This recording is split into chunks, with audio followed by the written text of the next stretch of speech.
repeal House Bill 2 now. If you notice, the Attorney General does not refute the claim that he and Jennifer Roberts started this mess. It's been a swindle of things, and it has embarrassed North Carolina. And the fact of the matter is, if they just leave this new definition of gender expression and gender identity, which changes the whole definition of man and woman, boy and girl, and our privacy rights, if we're not going to have leaders stand up for the basic rights of privacy in our nation, in our state, in our city, ahead of money, then we're losing strong national leadership. You got 30 seconds. I'm glad that Governor McCrory has admitted that this is an embarrassment to North Carolina, because it is.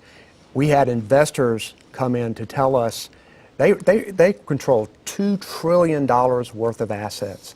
And they came in and told us that this is essentially state government inflicted recession.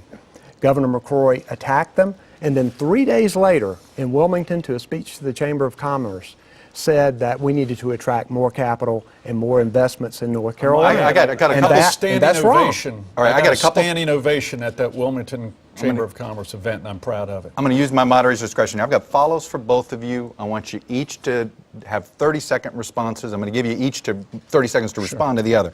First to Mr. Cooper, you declined to defend HB2. You are the elected, you're the chief law enforcement officer of the state. If you pick and choose laws to defend, aren't you setting an example and you're telling the citizens to pick and choose laws to follow? I took an oath to defend the Constitution, just like Governor McCrory did. I told Governor McCrory not to sign this law. I told the legislature not to pass it because it writes discrimination into the law, and it is costing us hundreds of millions of dollars. And the governor has spent so much money and so much time, and it has hurt our brand. It's got to stop. It has to stop. 30 seconds. He has stated that he's running a multi-million-dollar commercial right now saying he's going to stop talking about social issues. That's all he talks about, because he wants to cover up the incredible progress that we've made in this economy. We've lowered unemployment to record amounts. We've created 300,000 new jobs. We've lowered taxes. But the only issue he wants to talk about is a social issue, which means his commercial is a lie.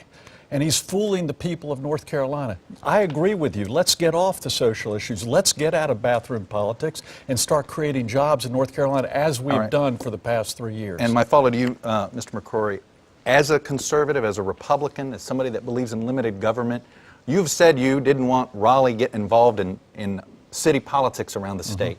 Why is it okay for Raleigh to get involved in Charlotte's politics? Because Charlotte shouldn't create a new mandate on business. I was mayor for 14 years. Our line of responsibility is not to create new mandates for business. And by the way, I don't think Hillary Clinton and Barack Obama should do it through the Justice Department either, which is exactly what they're doing in changing the definition of gender. And the fact of the matter is, this is going to be resolved in the Supreme Court where it should be, not in the politicians' hand. And 21 other states in the United States of America have joined me in that effort to stop government overreach into this very private issue. 30 seconds for you. Governor McCrory used to trust local government. Now he doesn't.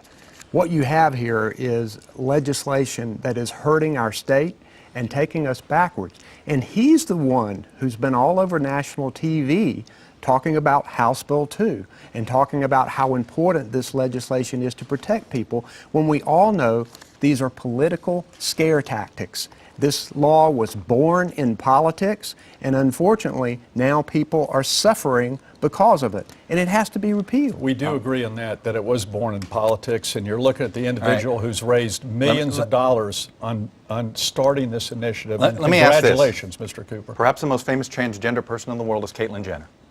What bathroom can she legally use in Charlotte? Let me get you to answer this, Mr. McCrory, and you to answer this. You to answer Mr. McCrory, and you to answer this, Mr. Cooper. Look, Steve, was it me first? Yes, sir. See, this is the problem, Chuck.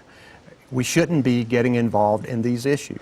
And House Bill 2 is exactly what it does. It gets us involved in these issues, and we should not, because not only is it hurting our economy, but it's embarrassing our state. The governor just admitted it earlier. They didn't have to do this. They should not have done it. There are cities all over this country that have these kinds of ordinances. You should trust local governments to make these decisions. Not the city Where of does Houston, where not does the city Caitlyn of Jenner- Houston, where not does the Caitlyn city of Jenner use? Houston, where the voters rejected it by 61% of the vote, and where the most recent NCAA basketball championship was played with no objection whatsoever by you or Barack Obama or anyone else. I will say this, where she should go, in the private sector in North Carolina, she can go wherever the private sector wants her to, because we don't want to be in the private business of the private sector.